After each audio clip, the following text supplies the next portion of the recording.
Oke, lanjut tadi, yang tanda tahu ini kalau dalam fisika itu kalau dalam metode statistika ini itu eh, sama aja kayak lambang simpangan baku. Karena kan kalau lambang-lambang seperti ini digunakan untuk suatu populasi. Sebenarnya sih nggak terlalu ngefek dalam perhitungan karena cuman perbedaan lambang saja. Kita lanjut ke bentuk sebarannya. Dari hasil yang didapatkanlah sebaran seperti ini, di mana bentuk distribusinya ini seragam. Kenapa bisa seragam? Karena masing-masing umur memiliki peluang yang sama. Di sini terdapat 4, jadi satu yang A bisa 1/4. Jadi makanya nilainya jadi 2,5. 0,25, sorry. 0,25. Dan kalau mereka semua dijumlah, itu menghasilkan angka 1, di mana nilai peluang tidak boleh kurang dari 0 dan lebih dari 1. Lanjut, untuk di asumsi kedua, masih menggunakan populasi yang sama, 4.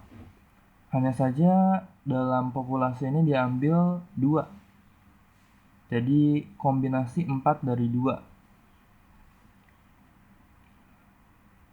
Jadi dalam pengambilan ini diketahui pengambilan ini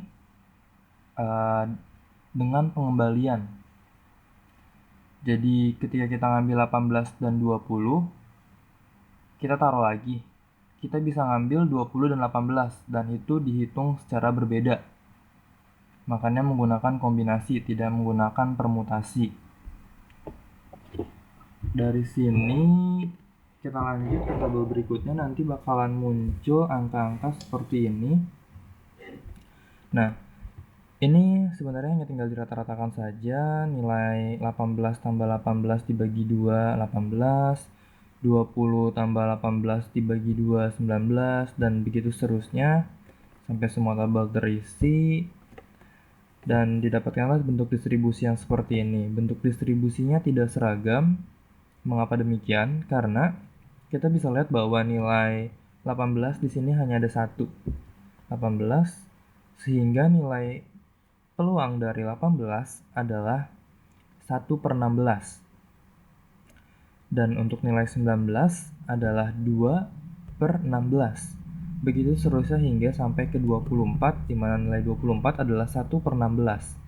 Dan bila semuanya dijumlah, hasilnya akan menghasilkan angka 1.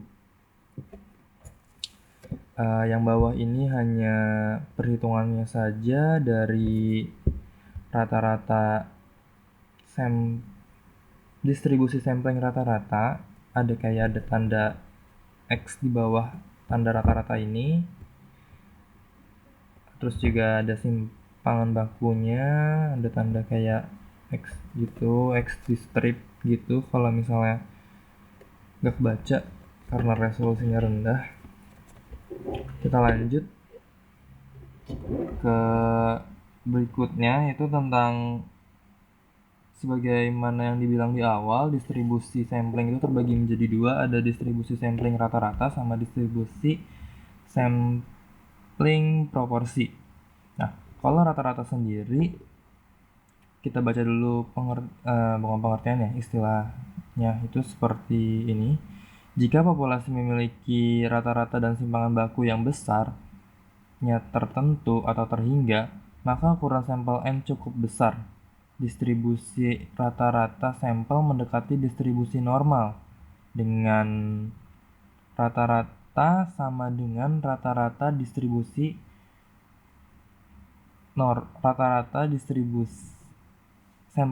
distribusi sampling rata-rata dan simpangan baku. Di sini nilainya itu simpangan baku dari distribusi rata-rata sama dengan simpangan baku dibagi akar N. N-nya ini adalah sampelnya dan simpangan baku yang disoal. Jadi semakin besar sampelnya, maka semakin besar juga semakin besar sampelnya, maka semakin kecil simpangan bakunya. Dan begitu pula sebaliknya karena mereka berbanding terbalik. Nah, ini terbagi menjadi dua dalam perhitungannya itu. Jika populasinya kecil dibandingkan ukuran sampel, maka N kecil ini merupakan N sampel dibagi N besar atau N kapital ini merupakan populasi lebih dari 5%. Nah, rumusnya itu seperti ini. Jadinya ya bisa dibaca dan bisa dilihat. Berikutnya, jika populasinya besar dibandingkan ukuran sampel, N dari sampel dibagi N populasi nilainya kurang dari sama dengan 5% menggunakan rumus seperti ini.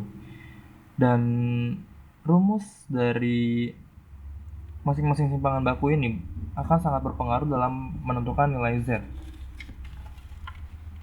Nah, seperti ini kita bisa lihat bahwa nilai taunya ini tinggal digantinya saja. Bila dia 5% menggunakan ini. Bila dia lebih dari 5% menggunakan yang di atas tadi, ini. Seperti itu.